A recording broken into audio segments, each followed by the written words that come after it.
What's up, everybody? Pastor Chris Aon here. Man, I hope you are enjoying this time, this season of your life. I hope you're enjoying the life that God has given you, whether you acknowledge it or not. The air you're breathing is the result of a good God. Hey, listen, if you're in the Arlington area, we are kicking off a brand new sermon series at every Calvary location. I'm the campus pastor of our Arlington location. We meet on Center and Division, right next to Babe's Chicken. Come and check it out. We have services at 9, like I said, and 11. I would love for you to be our very special guest. This sermon series we're kicking off is going to be one that is close to our pastor's heart. In fact, it is one of our core values. It has to do with diversity. It has to do with the race issue. Calvary, I want to speak to you for a moment. Calvary Arlington, we have the great privilege of stewarding reconciliation. It is what our message is. It is reconciliation first from man towards God, but then also reconciling one another, man to man, human to human. I want to give you a verse, and then I want to give you kind of a teaser for what's coming this weekend with this brand new sermon series. But here's the verse. It's going to be Titus chapter 2, verse 11, and the series we're kicking off is You Don't Know Me. You Don't Know Me. It's going to be part 1. You don't want to miss this series where we're going to swing into this idea of race relations and the tension we feel. But Titus 2:11 says this: God has revealed his grace to save the entire human race.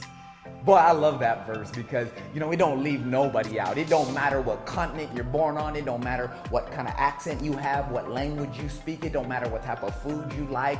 It don't matter whether you were born with a bunch of money in your bank account or you were dead broke. Titus 2:11 is for humanity.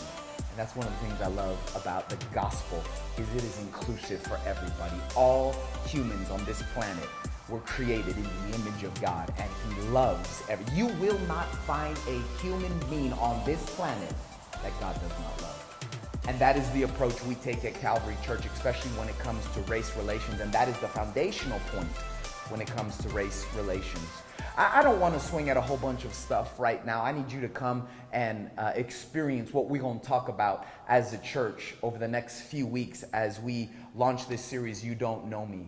But one of the things that I want to talk about, just with y'all, a little bit broader audience, is this idea of folks that don't mean any harm, they're just simply ignorant.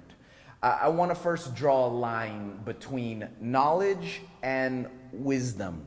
You see, folks that are ignorant don't have wisdom. They don't have understanding. You might have information, but you don't have how to apply that and how to make that work for relationship. Are you trying to tell me wisdom has to do with the relationship?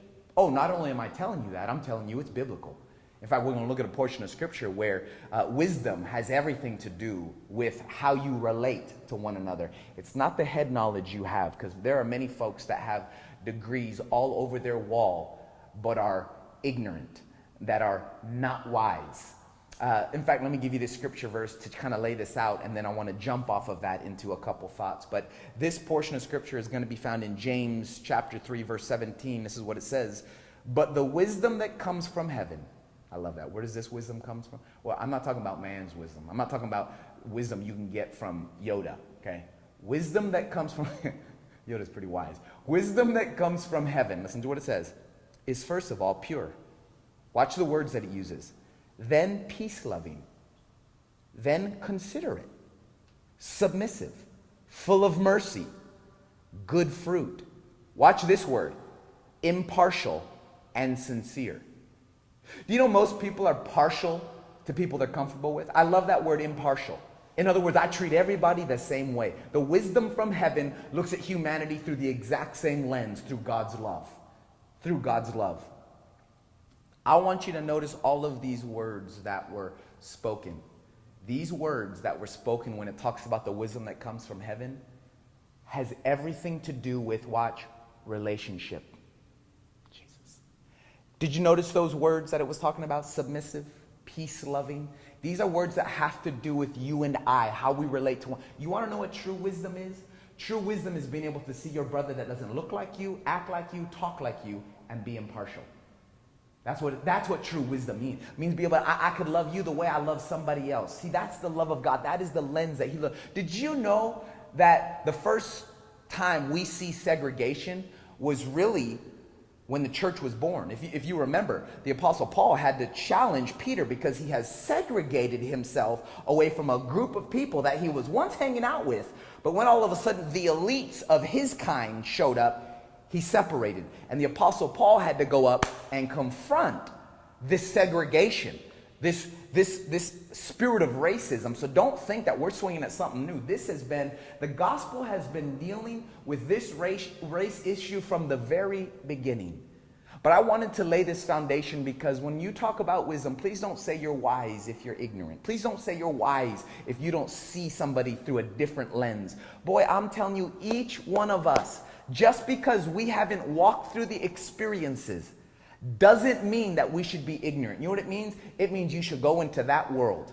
And it means you should talk to somebody. In fact, that's one of the things I want to encourage you to do in this series is we are a multicultural church. We are a very diverse church. In fact, we don't have a majority in any race at our congregation. If you don't believe me, just come at 9 and 11 at the Arlington Music Hall, or for that matter, any Calvary congregation, because there is no majority.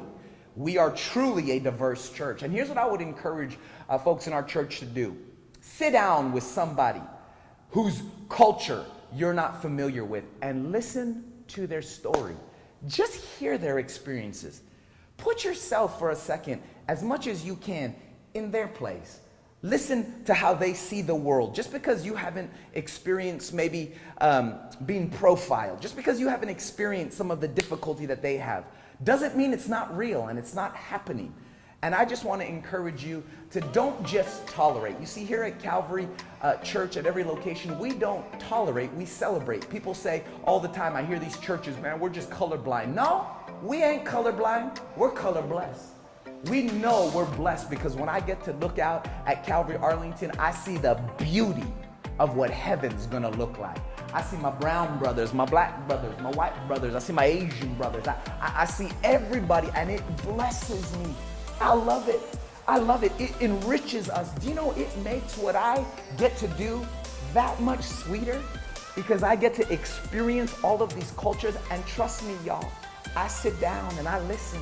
I hear what people walk through. I understand what they're feeling is very real, and you and I don't get to determine what other people's pain point is. Just because they feel pain in an area, you don't get to determine it. It's like if your wife told you, don't do that, that hurts me, and you say, well, get over it, it's just a feeling, right? How many of y'all know that would be World War III in your house? Let's just be real. Well, the same thing happens when you don't understand somebody else's pain point. And let's talk about wisdom again. Let's come back to that James chapter 3 verse, because it's peace loving. It's not being partial. I'm partial to this person because I relate to them. No, it's impartial. It says I'm going to love everybody. I accept everybody. And in order to do that, you have to understand everybody. So when it comes to race relations, let me just encourage you in this, Calvary Arlington, and who's ever listening. I think the answer lies within the church. You ain't going to pass legislation to end the race issue in America. I'm sorry, you just won't. You ain't gonna be able to build a big enough wall to end this race issue. You're not gonna be able to pass the right legislation, get the right leader in place. Do you know why? Because all that is doing is changing the external. Do you know what we really need? We need a heart revolution in America. Do you know who masters the heart revolution? There's only one answer. It's found in the local church. It's the life of Christ. It's to be born again, where he says, I will take out that stony heart and put a heart of flesh in you. I will put my spirit in you. And you want to know something, church?